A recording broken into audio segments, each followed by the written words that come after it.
Are you not getting fast promotions at work? Is your small business about to run out of funds? Are you simply not satisfied with where you are at life? Well, there could be two reasons for that. First of all, and this one is kinda hard to accept, you are not a rich kid whose Baba figured everything out for him or her. Tragic, and to be honest, kinda cringe. Be born better next time. So you can either wait this life out, or you could address the second reason why things are not working out for you. It's simply because you don't have a mentor. Employees with mentors are actually 20% more likely to get salary increases, and businesses with mentors are 5 times more likely to survive. And sure, maybe you're not Yves Saint Laurent, but even him wouldn't be himself without a mentor like Christian Dior. He would be just another guy with a fancy name and some cool sketches. So today, I will convince you that you don't need a wealthy background or a fairy tale story in order to succeed in life. You just need people who already walked that route and will be there to show you the shortcuts. And I'm here to tell you how to find these people step by step, by telling you 2 stories. The first one about how my dad's mentors help him to get out of poverty. And the second story is going to be about your favorite rich kid, me, and why I needed mentors in corporate America.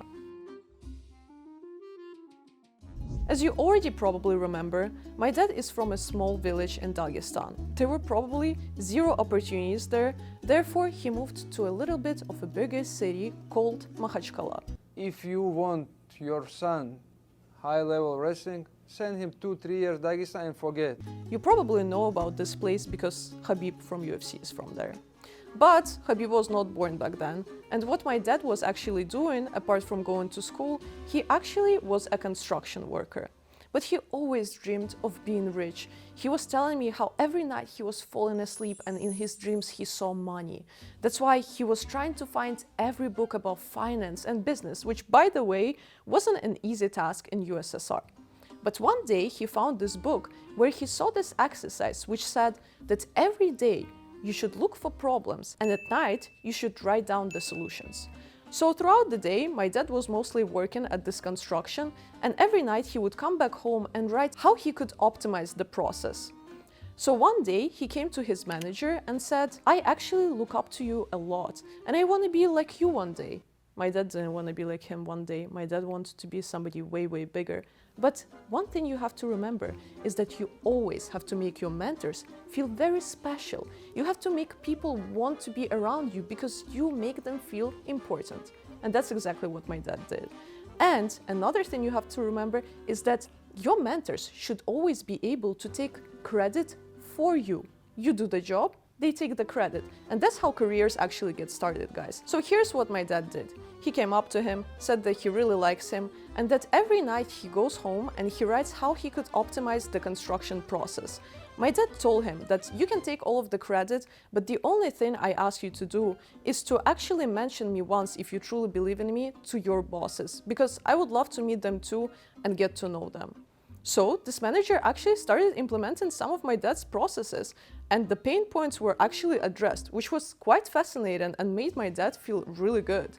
And one day, his manager came up to him and said, "You did your part of the deal, and I'm gonna do mine. I actually did mention you to my bosses, therefore they're inviting you to their birthdays." It was a huge deal for my dad.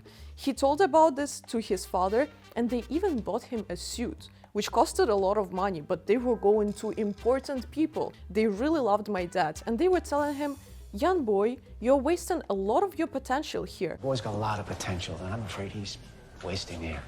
How about we help you to get an internship at the bank?" At that time, my dad was already 15, and they told him right away, "Most likely you're just gonna be bringing coffee and doing some unimportant tasks, but are you still interested?" And of course my dad was interested. When he came to the bank, he started implementing exactly the same approach which he did at the construction. And within 3 years, he actually grew to a position of money laundering investigator. And actually my dad uncovered some bandits, and it became kind of dangerous to stay for him at that bank. So what they ended up doing is, my dad was about to turn 18, so the bosses of the bank just sent him to the army. But because my dad was such a talented finance bro, he wasn't going to the army just like a regular soldier. He was working at the finance department. So by the age my dad was 18, he already had connections at the construction, then at the bank, and now at the military. Those were the perfect combinations for the historical times which were about to come, the fall of the USSR.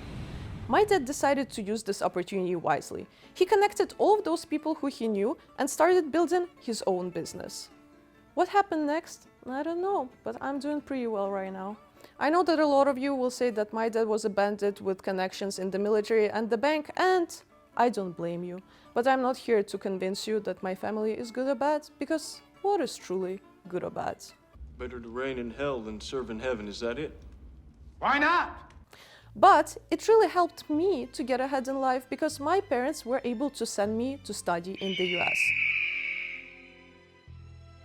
When I came to the US, at first I thought, I don't really care to have any connections and I'm never gonna work because my parents are so successful, I would never work for anybody.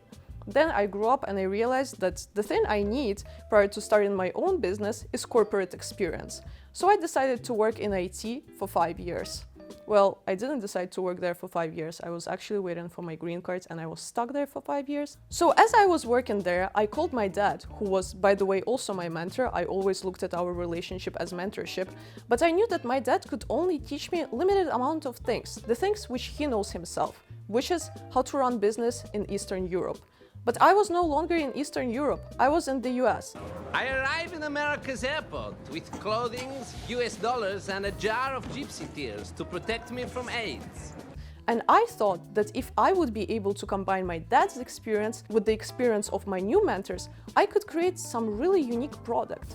And when I called my dad and asked him what type of mentors I should look for in my corporate job, which was, by the way, DraftKings, go DraftKings, my dad told me right away that I have to look for mentors not only who are in leadership. The first mentor I'm supposed to find is my peer. And this is what you guys have to understand. You have to find somebody who is relatable. When I started working in IT, I was 21. I was one of the youngest ones, and I was also an international student. You understand that IT is a very male-dominated field. And I was beyond blessed when I met a girl in my team who was actually from Korea. Ellen, shout out to you, you really changed my life. Ellen was the type of person who really helped me to feel comfortable in this environment. And with her help, I was able to feel like I actually do belong in IT. The majority of people help you because they sincerely want to help, because they want to pass their knowledge, because they sincerely want to make your path easier. If somebody is trying to charge you for mentorships, this is not the type of person who you want to be your mentor. The second person who became my mentor is a woman who completely changed my life. Her name is Carly. And this is the woman who I have goosebumps thinking about even right now. When I just joined DraftKings, she was just a manager of another team. Within 1 year, she became the director.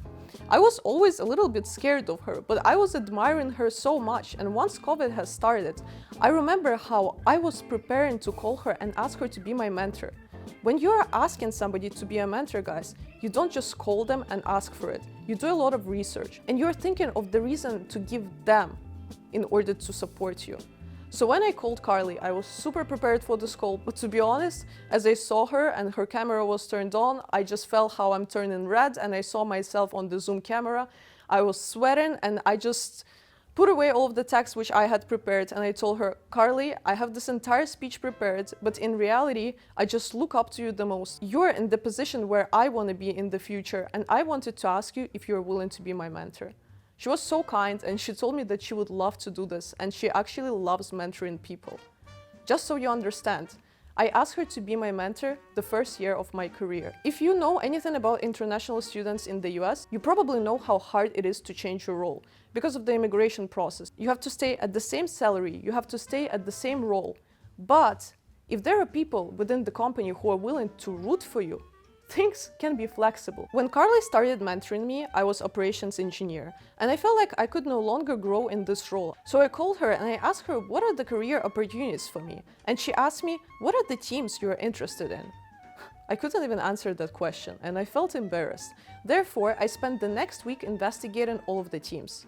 Just so you understand, DraftKings is extremely fast-paced. When I started working there, it was just a startup, And as I was working there, we became a public company. It was a fascinating experience. And even though the company was so fast-paced, there was one team in particular who I looked up to the most, and it was problem management. They had to control how all of the engineers were operating, and they were reporting directly to our CTO. I came back to Carly and I told her, "Do you think I can do it with problem management?" She said, "I think you are capable of anything, but you have to understand that those guys work 24/7. Are you ready for this commitment?" I thought, I was just 22. When should I work 24/7 if not now? And that was the experience which changed my entire life. The next 4 years at DraftKings I spent at problem management. I started as associate problem manager, and each quarter I was exceeding expectations. This is super cool. When I was working in corporate America, I was doing absolutely everything intentionally. I knew that I'm preparing myself for entrepreneurship, and to be honest, the way I ended up doing this media production company is because I knew that I was interested in content, and I just looked up what is the role in film industry which is the most similar to problem management. And shocker, shocker, it was producing. You just have to figure out problems. I'm Winston Wolfe. I solve problems. When you're looking for mentors, you have to understand what is your intention, what are you trying to do. But the most important thing you have to understand is that no matter in what career you are, it's all about how you communicate with people. When you have a mentor, you must know when is their birthday. You must know when is their anniversary. If you are sending them cards, you better be writing it with your own hand and sending it to their address. It's an art of conversation. And by the way, for this, I highly recommend reading Robert Greene. So let's summarize it. First of all, how do you find a mentor? It should definitely be the person to who you look up to the most. How do you maintain the relationship?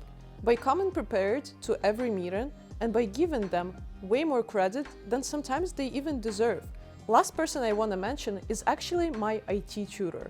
When he was teaching me, and he was super hard to get, he was this very famous guy in Ukraine. I think he was maybe a hacker. But he never charged me. You know what he asked for me? He asked me to bring him books from the US. And that's how I was paying him. And you have to understand that each person values different things.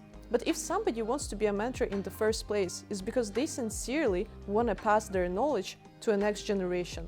You just have to be naturally curious. And if you are naturally curious, I believe you will be successful regardless.